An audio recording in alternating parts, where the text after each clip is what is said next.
السلام علیکم۔ امام حسن مجتبیٰ علیہ السلام کو زہر کس نے دیا تھا؟ آئیے جانتے ہیں۔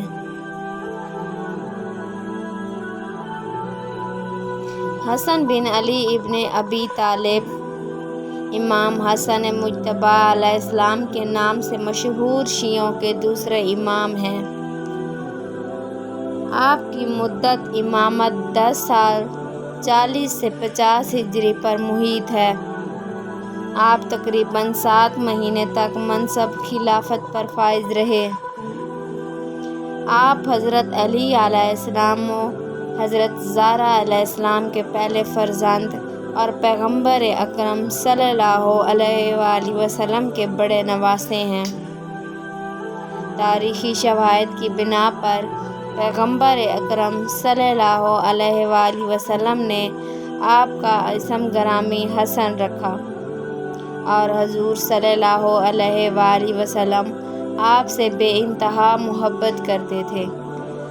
آپ نے اپنی عمر کے 7 سال اپنے نانا رسول خدا صلی اللہ علیہ وآلہ وسلم کے ساتھ گزارے۔ بیعت رضوان اور نجران کے عیسائیوں کے ساتھ مباہلہ میں اپنے نانا کے ساتھ شریک ہوئے۔ شیعہ اور اہل سنت منابع میں امام حسن علیہ السلام کے فضائل و مناقب کے سلسلے میں بہت سی احادیث نقل ہوئی ہیں۔ آپ علیہ السلام اصحابِ کساء میں سے تھے جن کے متعلق آیت تطہیر نازل ہوئی ہے، جس کی بنا پر شیعہ ان ہستیوں کو معصوم سمجھتے ہیں۔ آیت بآم، آیت مودت، آیت مباہلہ بھی انہی ہستیوں کی شان میں نازل ہوئی ہیں۔ آپ نے 2 دفعہ اپنی ساری دولت اور 3 دفعہ اپنی دولت کا نصف حصہ خدا کی راہ میں عطا کیا۔ اسی بخشش و سخاوت کی وجہ سے آپ کو کریم اہل بیت کے نام سے یاد کیا جاتا ہے۔ آپ نے 20 یا 25 بار پیدل حج کیا۔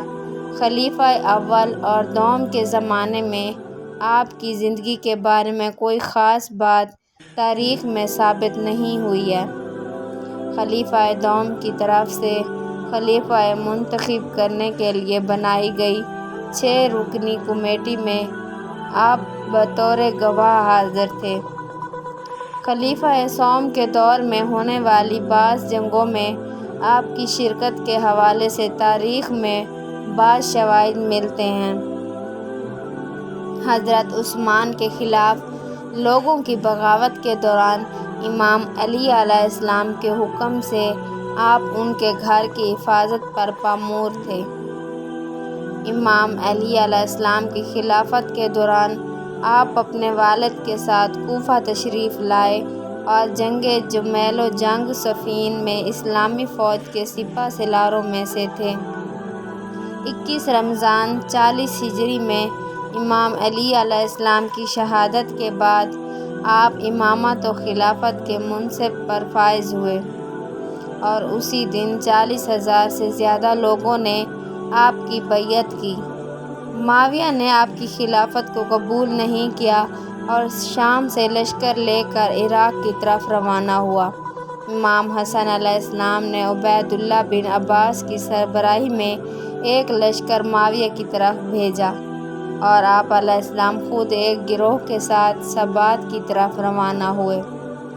معاویہ نے امام حسن کے سپاہیوں کے درمیان مختلف افواہیں پھیلا کر صلح کے لیے میدان ہموار کرنے کے لیے کوشش کی، یہاں تک کہ ایک خارجی کے حملہ کے نتیجے میں آپ علیہ السلام زخمی ہوئے اور علاج کے لیے آپ کو مدائن لے جایا گیا۔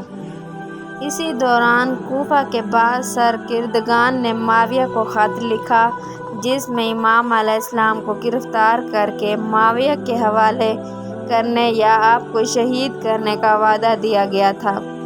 معاویہ نے کوفہ والوں کے خطوط امام علیہ السلام کو بھیج دیے اور آپ سے صلح کرنے کی پیشکش کی۔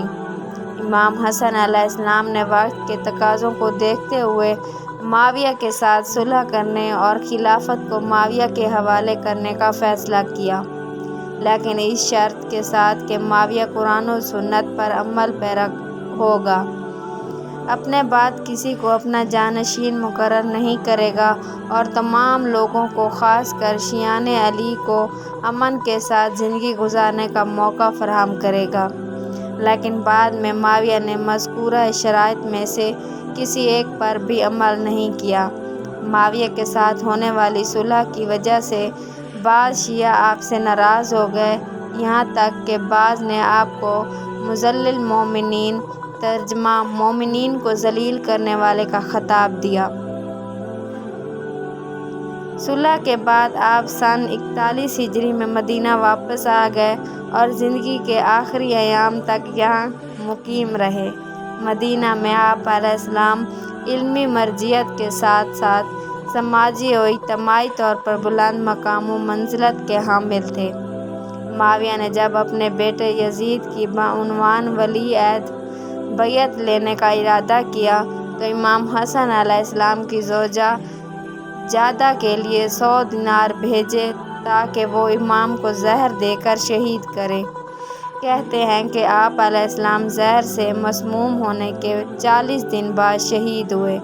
ایک قول کی بنا پر آپ نے اپنے نانا رسول خدا کے جوار میں دفن ہونے کی وصیت کی تھی، لیکن معاویہ، مروان بن حکم اور بنی امیہ کے بعض دوسرے لوگوں نے اس کام سے منع کیا اور امام حسن علیہ السلام کے جنازے پر ان کی طرف سے تیر مارے گئے۔ یوں آپ کو بقیع میں سپرد کیا گیا۔